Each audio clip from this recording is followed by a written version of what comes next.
candidate for governor is going to spend, before he becomes governor, maybe $3 million to take a job for $105,000 a year. Yeah. And they like kind of like wonder about that. You know what I mean? And I like kind of wonder about that, you know. Are we walking? Yeah. And I like kind of wonder about that. You know, you spend all that kind of money, you know, but it's the trend now. That's what everybody's doing now. They're going to the TV. But I think it's going to dry up a little bit.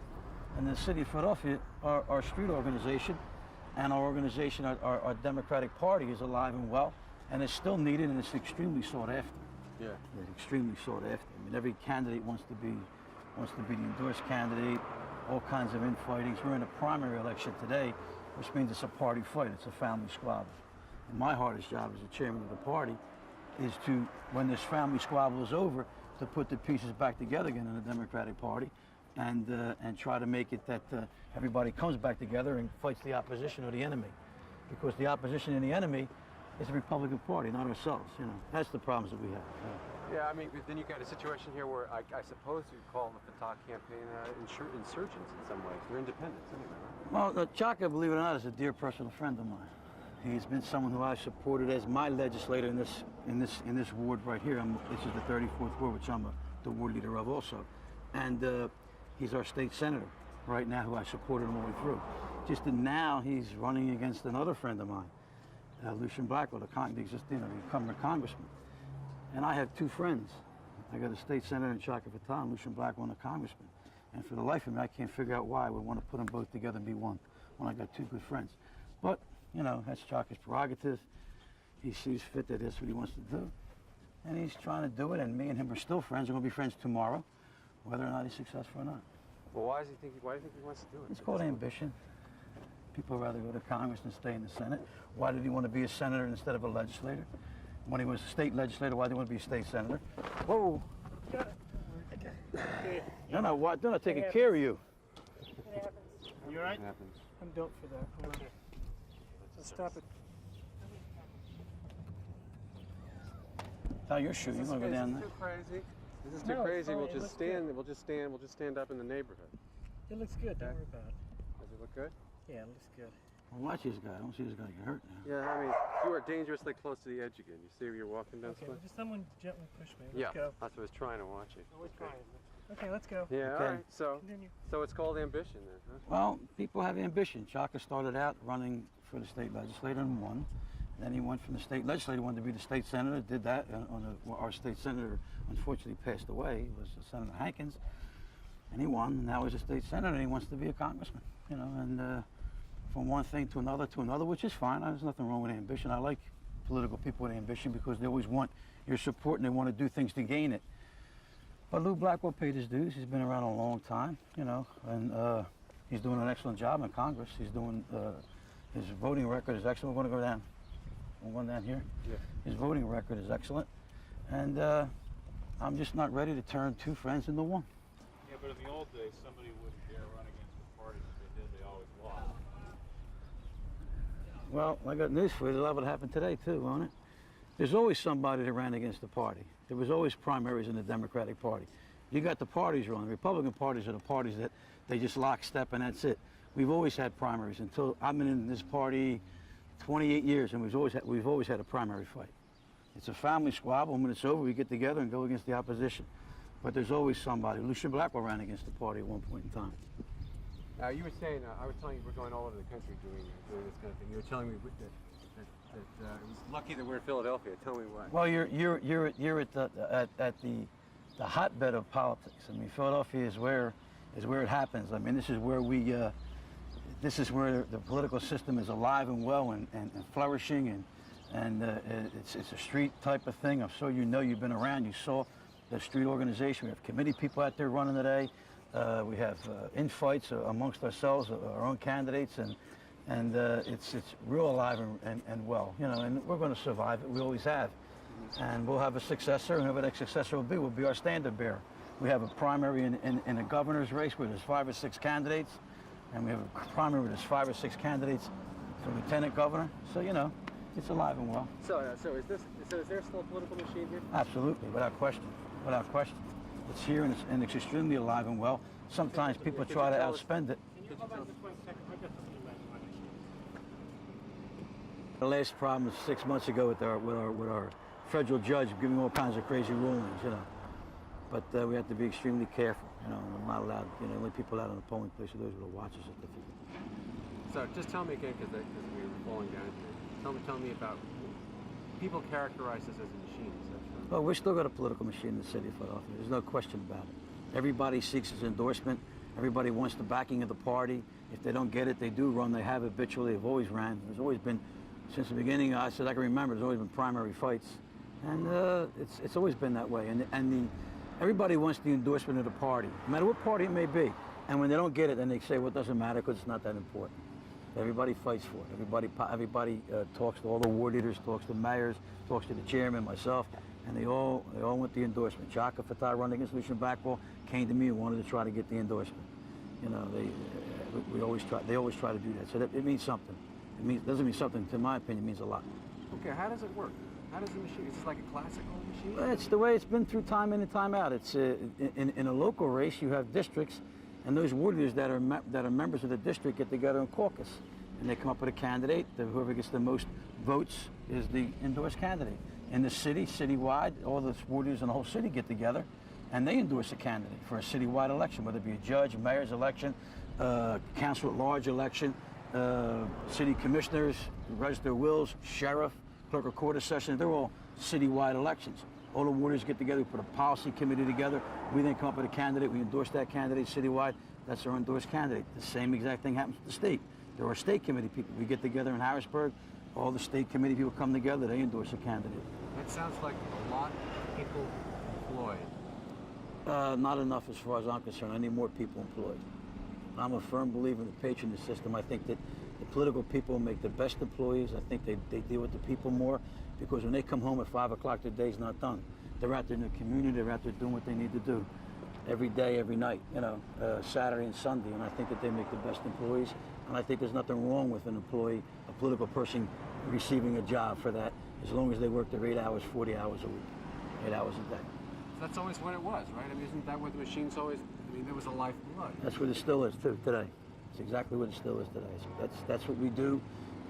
People that are going to be successful in this primary, if someone replaces another candidate, I'm sure they promised out jobs for that position that they're going to become successful with today, if in fact it does happen.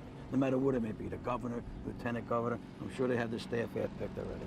So does that mean that I might be working for a candidate not because I think they're better on the issues, but because I might get a job to get elected? No, I don't think that's what it means. I think that when you're working for a candidate that you think is better with the issues, it's nice to stay with that candidate and continue and be successful in their administration because you like the issues that they present. Okay. Walk in and ask me questions. Sure. In politics for a long time. Too long, too long. You've seen a lot of winners and losers. Yep. What do you have to do to be successful in politics? Tell the truth. Tell the people the truth. If you have a reason for running, tell the people what that reason is. No, I'm sorry. Can you just say, to be successful in politics, you have to help us To be successful in politics, you have to keep your word. You have to have a reason, a valid, good reason why you want to run, not just because you need a job.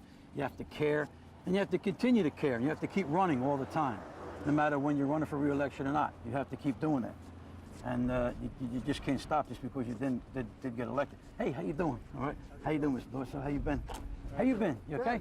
Good. Good to see you, Pete. Good. That's what you need. That's what you need to do. You know, you need to want to do that. It's got to be in your gut, and you have to have a reason. And the reason is because you want to be successful to help the people that you represent, on whatever level that may be. A lot of people come in for endorsements. You must be able to see, who's got that spark. Is it somebody who can be a successful? Sure, I can. You have to wait a minute. I have to say hello to my committeeman. He votes for me. He's my buddy. Hi, Jimmy. How you doing? Put you on TV. Okay, it's PV. And they're going to air real soon. I'm sorry, to what? This is a polling place. You can peek your head in, but I'm not allowed in. How you doing, Joe? How you been? Pooji here? Where'd he go? Where's Pooji? Be back? Stop right here. All right, so his car. What's this over here? It's a polling place. It's where you vote. That's where I'm not allowed in. Unless you have a watcher certificate. You're only allowed to go outside the poll, and you can't get inside the polling place unless you have a watcher certificate. and they're the workers, the poll workers. This is the committeeman right here, Jimmy. There's another one's running around, probably knocking on doors. There's a judge of elections. There's a minority, majority inspector, and there's a clerk. And they register when you come in. And they, in the city of Philadelphia, it's a shame we have cumbersome machines, and it's a little bit, a little hard, but it's something we just have to do. We don't have the money to buy new machines. I hear in Texas they got machines the size of a phone, which is great. You walk them in, walk them out. Imagine what you have to do with these things. You get them in and get them out, and they break down periodically, and we just have to deal with it, you know. But they're the poll workers right in there. That when you come in, you register, they put you in a binder that shows that you did vote. Because if you don't vote in the 2-year election, you get taken off the rolls in the city of Philadelphia. Do you ever get the feeling that you're kind of the last of a breed? Every hour, and I wonder why I'm still here. No, I love it. I love politics, you know, and yes, the city of Philadelphia. We've been told that we are probably the last of a dying breed, except for the fact it seems to me that it might be coming on more and more. I mean, we discussed the politics and the financial politics. It's no question that TV and the media is taking the place of an average committee person. But see these committee people here, like Jimmy here, he's here today. He was right up the street. He's going to be here tomorrow. He's going to walk down the street. He's going to go to that drugstore. He's going to go to that meat market. He's going to go to church. He's going to take a kid or two to school, and he's going to see the same people that he sees today, every day. People are starting to appreciate that because he's asking them for their help in supporting the candidates that he's supporting, and they're going to see him every day. They're not going to see other people that just come by here only on a Tuesday or watch somebody on TV. I've never seen a commercial or on TV where a candidate said, well, I can do this real well and I'm better at it, but I'm not too good at that. So they always put their best foot forward, but they don't get the human touch. And I think that the human touch may be coming back, and it will be coming back a lot stronger if they limit the way that political action money can be coming in, or whether it can be coming in. If they ever eliminate the PACs, they're going to eliminate media, because it's a tremendous amount of money. I mean, a governor candidate is going to spend probably $3 million to become a governor to make $105,000 a year. I think sometimes people wonder, you know, what's that about, you know? And out of that $3 million, $2.5 million would probably go to the media, probably go to the commercials. Hey, Tony, how you doing, man? What's up? Watch on wire now. I come around and work for you. Oh, we're in there. I'll be around. Okay, Tony said he's having a little problem. He'll be here. Okay, well then hang out till he comes. We'll send you someplace. Okay. Thanks, Tom.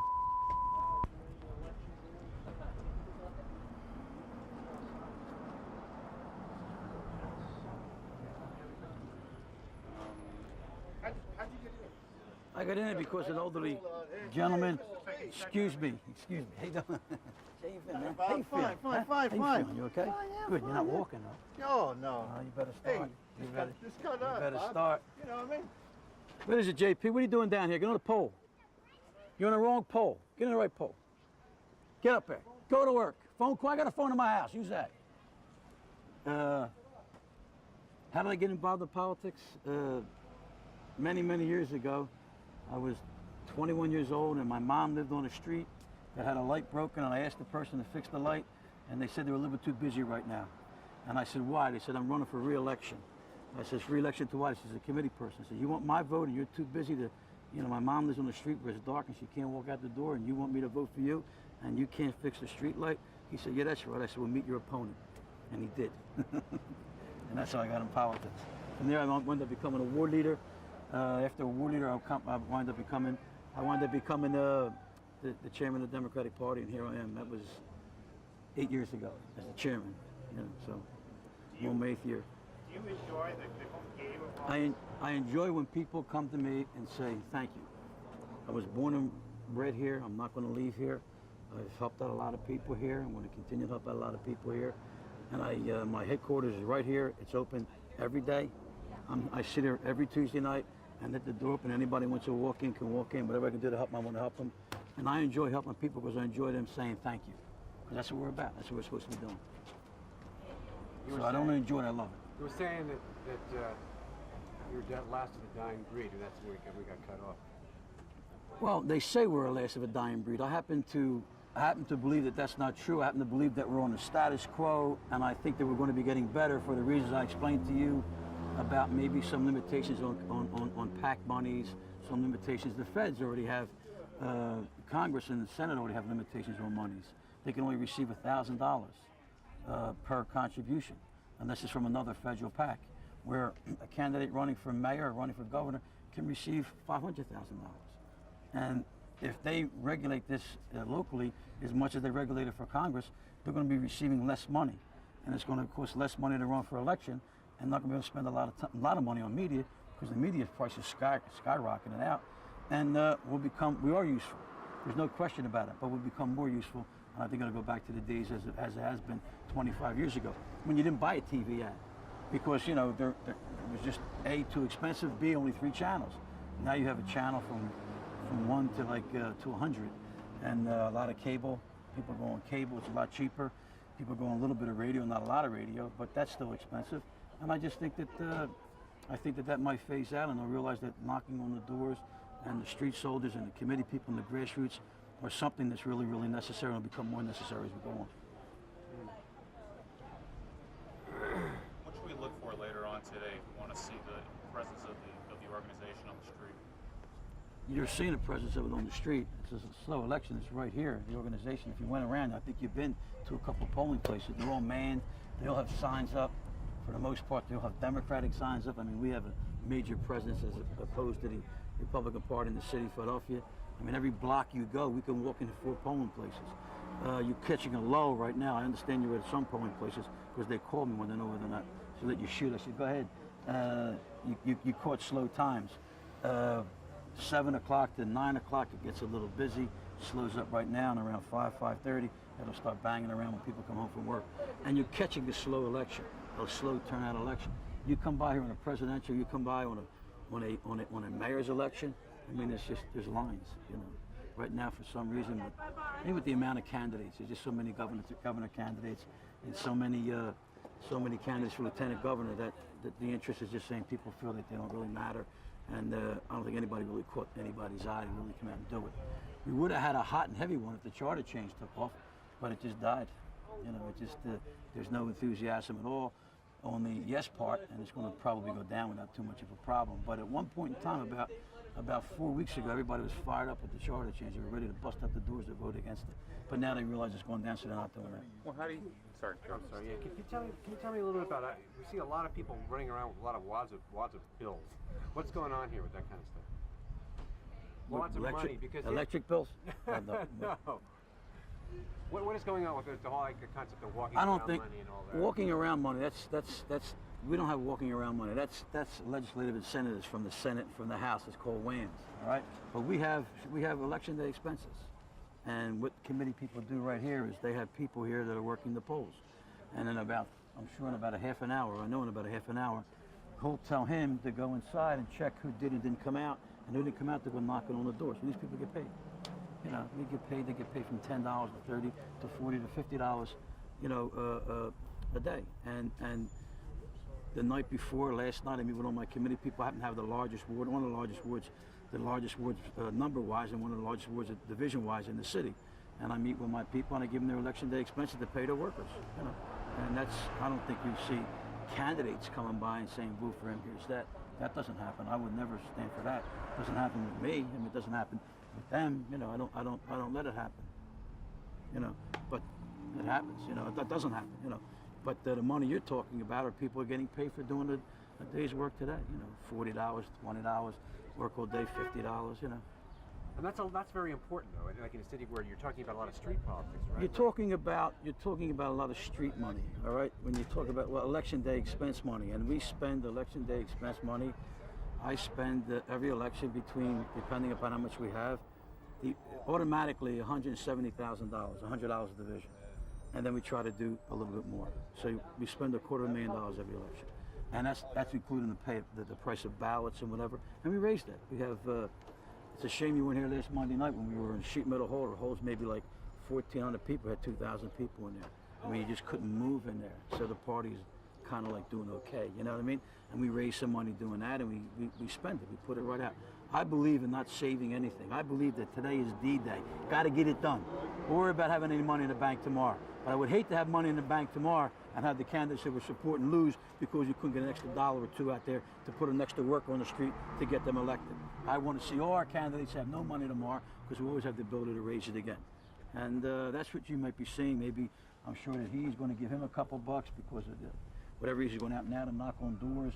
And they do that for, they do that to make a day's pay. A lot of our committee people take a day off, and maybe they're compensated on that end, nowhere near as much as they would do when they work, but because you're working 13 hours, that actually working more than 13. We're not going to get done tonight till 11 o'clock. When we're done here, we come back to my headquarters. There's a club right in front, and we have food, refreshments, and we'll be there till 10, 11 o'clock at night taking the results back. I mean, that might be a nice place for you to come if you like. You're more than welcome, welcome to have something to eat and have something to drink and relax a little bit, and you'll see all the returns come in. You'll see the board up there, and you could probably get a feel in my ward alone of just what's happening throughout the whole state and city.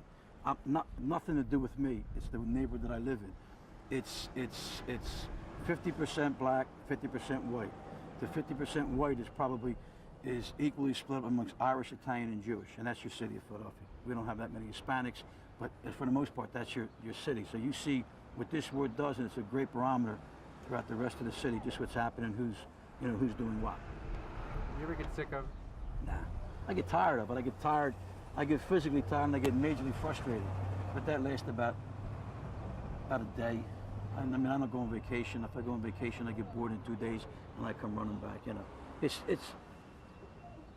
the only game in town for an adult, but you need to be an adult to apply. You have to be an adult to play this game. You have to be able to take the good, the bad, the frustration, and once in a while have a drink at night. Late at night by yourself, But no, I never get tired of it. I love it. It gets bit by you. Once you get bit by you, there's just nobody there's no one that resigns or retires from politics that doesn't get involved or get back involved in it one way or another. There's always people that I know that I've seen retire from office, resign, but they're always back. They always come back and do a little something, whether it be election day or do a little something for a candidate. They always resurface some kind of, because it's right in here in the heart, and you just can't cut that out. If Blackwell loses tonight, will you be unhappy? Sure, absolutely. Chaka's my dear friend. Personally, I probably would be extremely unhappy. I think that Lou Blackwell, they're both personal friends of mine, and if Chaka loses, we stay status quo. He goes back to the Senate, Lou goes to Congress. If Lou loses, Chaka goes to Congress, and Lou don't have a job. And he's not a person that doesn't belong in politics. Lou Blackwell belongs in politics. He belongs to be elected official because he's a good elected official, does a great job, and we would be hurt by it. I would be hurt by it personally, and people would be hurt by it. Don't worry about these guys. They don't want to bother number writers. All right, how you doing? How's it going? Okay. How you doing? Okay, how you doing? I'm okay. Somebody said if we wanted to find out who was going to win tonight, we should talk to the bookies in South Philly. Unfortunately, that's a myth. They just don't book politics. If they did, we probably would know. We would probably be able to do that. But they don't. They've been burnt too many times by it. There's too many intangibles that can happen and do happen every day. I mean, a story can hit last night, and all of a sudden, boom, everybody's blown out of the water. And somebody always has a little something that does pop up during politics. It's a dirty business sometimes. But the deal with machines was always is that you owed your job to the machine, so therefore you owed your vote. That doesn't seem to be true. I don't know. I don't think that I punish or would punish anybody by taking something away if they didn't do what I want them to do, by way of vote, by way of supporting another candidate, by way of getting other people to vote. I would rather, my style is rather reward the people that do, and the people that don't wish that they were the people to do so they get rewarded. Not taken away. I think it's probably illegal. I don't think you can just fire people that easy. As a matter of fact, you can't. It is illegal to fire people for political reasons or for political, who they support politically and not support. But I would rather help that person because they done the right thing, party-wise, endorsement-wise, rather than hurt somebody because they didn't. That's my style is the opposite. The positive style, not the minus. Is it going to a race here, though, where Lou Blackwell is a respected leader, but a lot of people are voting against him, not so much voting against him, really, but voting for a certain kind of change that they think is necessary? I don't know whether they think a change is necessary, whether they're buying the hype that people say a change is necessary. Lou Blackwell has an excellent record. He hasn't voted against anything in the time that he's been in Washington that would be against his district or his city. He's got 100% voting, or close to 100% voting record. He's conscientious. He goes back and forth every day, doesn't miss, and he brings, and he will vote the same exact way that the Chaka Fatah will vote. And he got tremendous, he jumped up 111, 12, 20 people seniority, because this last time, 2 years ago, when he went down there after for his first full-year term, there was 100 and some odd congressmen that left, whether they resigned, whether they got involuntarily retired, and this reason being because there was a clause at that time that they could take any monies that they had in their political action committee or their campaign money and keep it. And that was the last time they could do that. A lot of them done that. A lot of them took their money that they had and they could keep it for themselves. Now you can't do that. You have to, if you resign or get involuntarily retired and lose an election, you have to disperse that money just the same exact way you would if you were in office. You can't keep it. So because of that, a lot of congressmen left. Lou Blackwell jumped up 100 and I think it's 121 notches right away. He's on a lot of important, very important committees. He's in favor, and the president's in favor with him, and we will lose a little bit. In my estimation, we will lose a lot. It's seniority, and he's not a freshman, and he jumped up way ahead, and it would take anybody to replace him a good 10 years. You should get where he's at right now, because it's not going to happen again. That major turnover. So I think that the change things is a hype. I think it's not good for the people in this district, and I don't think it's good for the citizens of the city of Philadelphia. Bob, we were talking about if the machine was dying or if it was going to be a thing of the past. Maybe it was rephrasing it the wrong way. Maybe it's the machine's adapting. I mean, what we've heard in the last. I like that better. Well, let me push you on this then, okay? And in the last day or two, we've been told that essentially from your office, you're telling ward leaders they can go whatever way they want on this election. Is that just an indication that's no, on the governor's. Not on the Blackwell election? Not at all. I have not told one word there. That's either Carol Campbell or somebody that's supporting Fatah, letting other warders feel comfortable not to go with the party. That is on record. That is on tape. You can take that and show that tomorrow or 10 years from now. I am for Lou Blackwell. I am asking other warders to be for Lou Blackwell as hard as I can. As of 1 o'clock last night, I'm not. And if you can talk to people, that is not my style. I do not. We're endorsing Lou. Lou Blackwell happens to be someone that I was personally involved in putting there. I mean, he was kind of like a party candidate that we could have chose at the time. I've taken a ruling to Commonwealth Court when Bill Gray resigned. There was not enough time to put somebody on a November election. I went to court. I got the court ruling. My choice and our choice of the party at that time was Blackwell. We put him there, and I'm in no way, shape would I ever abandon him or anybody else. That's not my style. Yep. Thank you Okay? very much. You're welcome. Really appreciate it. Okay?